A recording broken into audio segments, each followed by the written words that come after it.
வேண்டாம் சொல்லி அவ்வளவு அன்பா அவ்வளவு உறவா என்ன ஏத்துக்கிட்டீங்க. இந்த நேரத்தில் இதை நான் சொல்லணும். இந்த டிராவல்ல இந்த ப்ராசஸ்ல எனக்கு எவ்வளவோ கஷ்டங்கள், எனக்கு எவ்வளவோ அந்த அவமானப்படுத்தினதெல்லாம் ஒரு பக்கம் இருந்தாலும் எனக்காக கூட நின்ற உங்களுக்கும் அதே மாதிரி கைகள், அதே மாதிரி அவமானங்கள், அதையெல்லாம் நீங்க பெருசா எடுத்துக்காம, அதையெல்லாம் நீங்க பொருட்டாவே எடுத்துக்காம, என்னோட வலிகளை, என்னோட வேதனைகளை உங்களோட நான் நினைச்சு என் கூடவே நின்று இன்னைக்கு சி ஜோசப் விஜய் எனும் நான்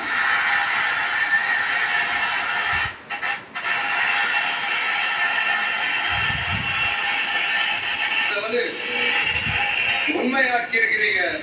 உண்மையிலே எனக்கு என்ன சொல்றதுன்னு எனக்கு தெரியல. என்னுடைய உறவுகளே, என்னுடைய சொந்தங்களே,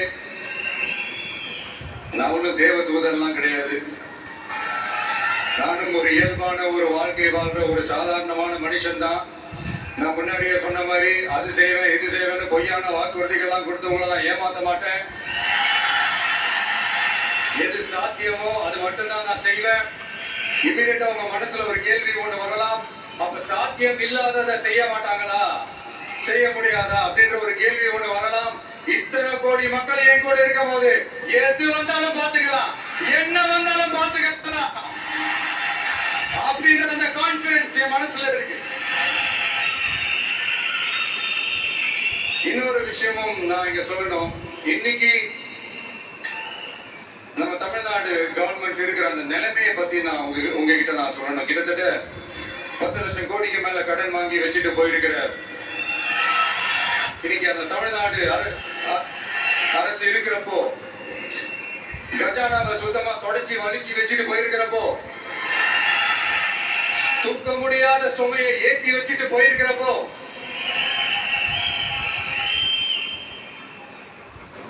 அப்படிப்பட்ட ஒரு நிலைமையில தான் இந்த பொறுப்பை நம்ம கையில் எடுத்திருக்கிறோம். உடனே நீங்க நினைக்கலாம், என்னடா இவர் ஏதோ பொடி வச்சு பேசுறாரு அப்படின்ட்டு. அப்படியெல்லாம் எதுவுமே கிடையாது. உள்ள போய் பார்த்தாதான் தெரியும் எது எந்த நிலைமையில இருக்கு, என்ன இருக்கு என்ன இல்ல, எது எந்த நிலைமையில இருக்கு எது எந்த நிலைமையில இல்ல. அதையெல்லாம் பார்த்துட்டு உங்களுக்கு ஒரு வெள்ளை அறிக்கையா அது வெளியிடணும்னு நான் நினைக்கிறேன். ஒரு டிரான்ஸ்பரண்டான ஒரு கவர்மெண்டா, அதாவது இன்னைக்கு நம்ம தமிழ்நாடு கவர்மெண்ட் இந்த நிலைமையில தான் இருக்கு அப்படின்றத உங்ககிட்ட சொல்லிட்டு I just want to take it forward from there. அதான் நான் முதல்ல செய்யணும்னு நினைக்கிறேன். தமிழ்நாடு பொறுத்த வரைக்கும் இப்ப யாரையாவது போய் ஏதாவது சந்திக்கணும் அப்படின்னா இந்த மூஞ்ச மூடிக்கிட்டு போய் சந்திக்கிறதோ, இந்த மறைமுகமா உங்களுக்கு தெரியாம போய் சந்திக்கிறதோ அப்படிலாம் நான் செய்ய மாட்டேன். எதுவா இருந்தாலும் வெளிப்படையாக ஒளிவு மறைவு இல்லாம தான் நான் செய்வேன். இவ்வளவு பெரிய ஒரு பொறுப்பை என் கையில கொடுத்திருக்கிறீங்க. அதே நேரத்துல எனக்கு கொஞ்சம் அவகாசமும் நீங்க கொடுக்கணும்னு நான் ரிக்வெஸ்ட் பண்ணி கேட்டுக்கிறேன். நான் சொன்னதெல்லாம் படிப்படியா நிறைவேற்ற நான் ட்ரை பண்ணுவேன், நிறைவேற்றுவேன். அதே நேரத்தில் எனக்கு கொஞ்சம் அவகாசம் கொடுத்தீங்கன்னா எனக்கு கொஞ்சம் உதவியாகவும் ஒத்துழைப்பாகவும் இருக்கும். இது உங்களுடைய ஆட்சி. பெண்கள் பாதுகாப்பு ரொம்ப ஸ்ட்ரிக்டா வச்சிருப்பேன். போதைப் பொருள் கலாச்சாரம் அதை கண்ட்ரோல் பண்றதுக்கு என்னென்ன ஸ்டெப்ஸ் எடுக்கணும், என்னென்ன முயற்சிகள் எடுக்கணும், இன்னிலிருந்து அதை நான் எடுப்பேன். நம்ம பசங்களை அதுல இருந்து காப்பாற்ற வேண்டியது நம்ம அரசனுடைய பொறுப்பு. அதே மாதிரி சட்டம் ஒழுங்க எல்லாருக்குமான பாதுகாப்பை நான் உறுதிப்படுத்துவேன். என்ன அவமானப்படுத்துறவங்களாகவே இருந்தாலும், என்ன கஷ்டப்படுத்துறவங்களாகவே இருந்தாலும், அவங்களும் என் மக்கள் தானே. நண்பர்களாக இருந்தாலும் எதிரிகளாக இருந்தாலும் 8 கோடி மக்களும் என் மக்கள் தானே.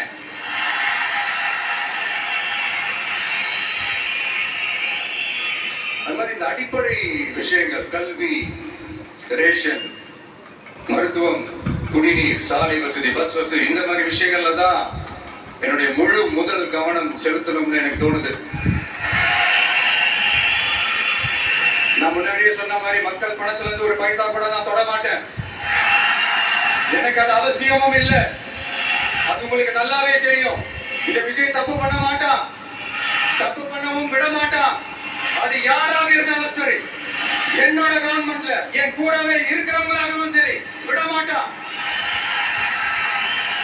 சப்போஸ் யாருக்காவது அப்படி ஒரு எண்ணம் மனசுல இருந்துச்சுன்னா, நம்ம ஜெயிச்சுட்டோம், ஒரு ஆட்டம் ஆடி பார்க்கலாம் அப்படின்ற எண்ணம் யாருக்காவது இருந்துச்சுன்னா, இப்பவே இந்த நிமிஷமே அதை எரேஸ் பண்ணிரு.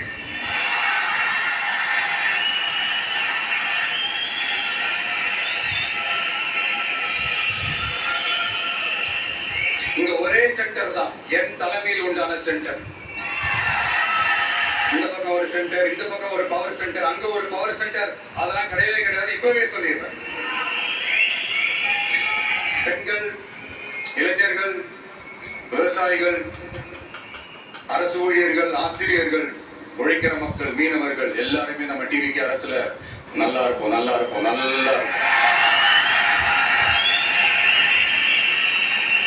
பிறப்புக்கும் எல்லா உயிருக்கும் அப்படின்றத நம்ம சமரசம் இல்லாத அடிப்படை கோட்பாடு. சிறுபான்மை சகோதரர்களே, உங்களுக்காக நம்ம டிவிக்கு அரசு கூடவே நிற்கும். உங்களுக்கு அதுல எந்த விதமான சந்தேகமும் வேண்டாம். இந்து, முஸ்லிம், கிறிஸ்தவர்களுக்கான முகம் தான் இந்த விஜயனுடைய முகம். அதுல 100% நீங்க இந்த விஜயை நம்பலாம். இப்படி ஒரு சூழலை ஏற்படுத்தி கொடுத்த தமிழ்நாட்டு மக்கள், ஒட்டுமொத்த மக்கள், உங்கள் அனைவருக்கும் இந்த நேரத்தில் என்னுடைய நன்றியை தெரிவிச்சு,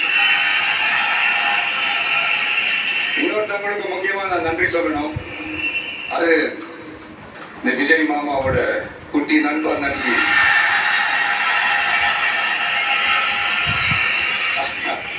அவங்களால தான் இது நடந்திருக்கு. உங்களுக்கு எப்படி நன்றி கடன் செய்யணும்? உங்களுக்காக உங்க ஃபியூச்சரை மைண்ட்ல வச்சுக்கிட்டு எல்லா நல்ல விஷயங்களையும் உங்களுக்காக இந்த விஜய் மாமா செஞ்சு கொடுப்போம்.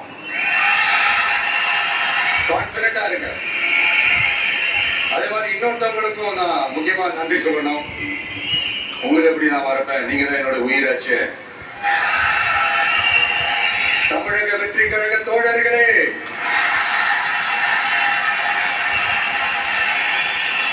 உண்மையில சொல்லணும்னா நீங்க இல்லைன்னா எதுவுமே இல்லை. என்னோட கழக தோழர்களுக்கும், கழக நிர்வாகிகளுக்கும், வாக்குச்சாவடி முகவர்களுக்கும், மை டியர் வர்ச்சுவல் வாரியர்ஸ், உங்கள் அனைவருக்கும் கோடான கோடி நன்றிகள். வாங்க எல்லாருமா சேர்ந்து ஒரு ஃப்ரெஷ் கவர்னன்ஸ், ஒரு நியூ கவர்னன்ஸ் ஒன்று கொடுப்போம். This is a new beginning.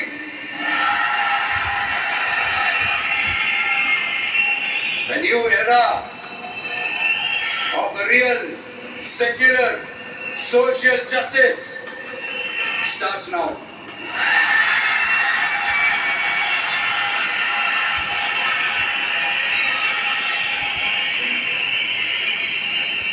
மக்கள் நலன்களை மட்டுமே லட்சியமாக கொண்ட நமது அரசுக்கு பக்கபலமாக நின்று ஆதரவை வழங்கியுள்ள காங்கிரஸ் பேரியக்கத்தின் தலைவர் மதிப்புக்குரிய திரு மல்லிகார்ஜுன் கார்கே அவர்களே, பாராளுமன்ற எதிர்கட்சி தலைவர் மதிப்புக்குரிய மை பிரதர் திரு ராகுல் காந்தி அவர்கள், காங்கிரஸ் கட்சியின் பொதுச் செயலாளர் மதிப்புக்குரிய திரு கே.சி. வேணுகோபால் அவர்கள், தமிழ்நாடு காங்கிரஸ் தலைவர் மதிப்புக்குரிய திரு செல்வ பெருந்தகை அவர்கள், என்னுடைய நண்பர் பிரவீன் சக்கரவர்த்தி அவர்கள், சிபிஐஎம் கட்சியின் தேசிய பொதுச் செயலாளர் மதிப்புக்குரிய தோழர் திரு M.A. பேபி அவர்கள், மாநில செயலாளர் மதிப்புக்குரிய தோழர் திரு பி. சண்முகம் அவர்கள், அரசியல் தலைமை குழு உறுப்பினர் மதிப்புக்குரிய தோழர் திரு கே. பாலகிருஷ்ணன் அவர்கள், பாராளுமன்ற உறுப்பினர் மதிப்புக்குரிய தோழர் திரு சு. வெங்கடேசன் அவர்கள்,